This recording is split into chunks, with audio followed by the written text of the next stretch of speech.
Assalamualaikum warahmatullahi wabarakatuh. Tepangkeun wastapun sakira Regina kelas 11 minggu itu.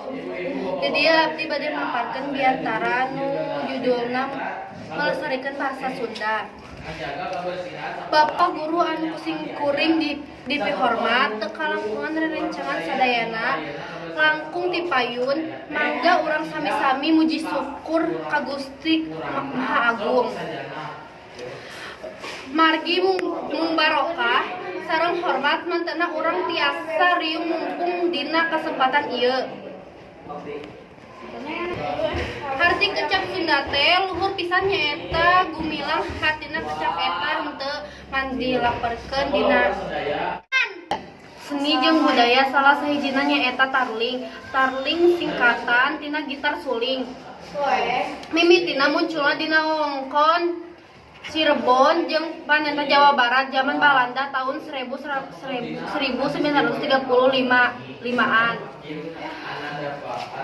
Tarling pepek ku saruping komesean aya seni sarimpenan jeung tari topeng minakan bubuka acara.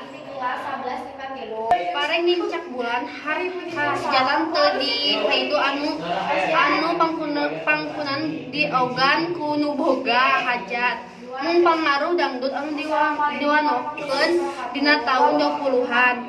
Ngajadikeun taring diinformasikeun jadi taring dangdut. Bukti dieu taring klasik kadaseuh ku organ taring anu teu marlukeun modal gede. Seni gitar suling atawa taring di Cirebon anu fungsi dipikaresep kiwari ukur waasna lagu-lagu tarling ngan ukur kadenge dina kaset.